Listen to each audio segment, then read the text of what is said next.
Hello everyone, আজকে আমার মন চাইলো একটা পেইন্টিং শেয়ার করা যাক তোমাদের সাথে। তো সেজন্য আমি কিছু জিনিস নিয়ে নিলাম। এখানে আমি মোটমার্টের অ্যাক্রিলিক কালারগুলো নিলাম, আর এখানে আমি কিছু তুলি নিয়ে নিচ্ছি, ব্রাশ, যেগুলো আমার আর্ট করতে লাগবে।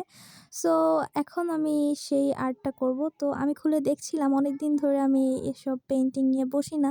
দ্যাটস ওয়াই আমি দেখছিলাম যে কী অবস্থা আমার রঙগুলোর, এগুলো কি আদৌ ভালো আছে। তো দেখলাম যে না, মোটামুটি ঠিক আছে। তো দেখা যাক কেমন হয়।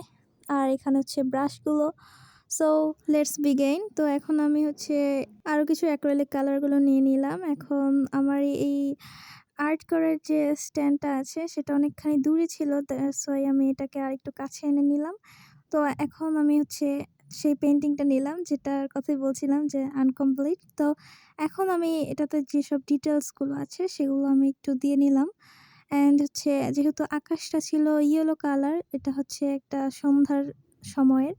তো আমি সেজন্য পানির সাথেও একটু সেই ইয়েলো কালারটা দিয়ে নিচ্ছি। এখন যে কাজটা করব সেটা হচ্ছে এই নৌকার আশেপাশে পানিতে আমি দেখাবো যে কিছু কৃষ্ণচূড়া ফুল পড়ে আছে। এটা হচ্ছে একটা, আমি জানি না এটা কোন সময়, মানে যে সময়ে কৃষ্ণচূড়া ফুল ফোটে, তো সেই মৌসুমেরই এটা ছবিটা। তো আমি এখানে যেহেতু গাছে কিছু অনেক কৃষ্ণচূড়া ফুল, আমি জানি না এখানে ঠিকমতো বোঝা যাচ্ছে কিনা। তো আমি ভাবলাম যে এখানে পানি তো দেখাবো যে কিছু ফুল পড়ে আছে। তো এখন হচ্ছে এখানে সেই ফুলগুলো দিব। কিন্তু সেগুলো দেওয়ার আগে আমি প্রথমে এখানে আরও কিছু ডিটেলস অ্যাড করব। এই যে পুকুরটা এখানে, অ্যান্ড যে পেছনে আকাশটা আছে সেখানে আমি একটু লাল লাল একটা আবরণ দিয়ে দিচ্ছি, কমলা কালারের মতো।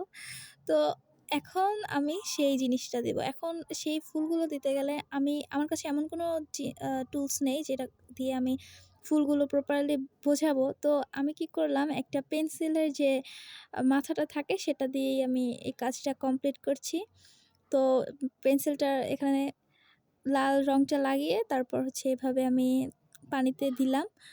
তো এভাবে হচ্ছে আমি বারবার রঙটা এই পেন্সিলের এখানে লাগিয়ে এরপর আমি দিচ্ছিলাম এই ফুলগুলো। তো ঘাস ছিল এখানে গাছের সামনে, তো সেখানেও সেম ভাবেই আমি দিচ্ছিলাম এই ফুলগুলো। তো এটা হচ্ছে ফাইনাল রেজাল্ট।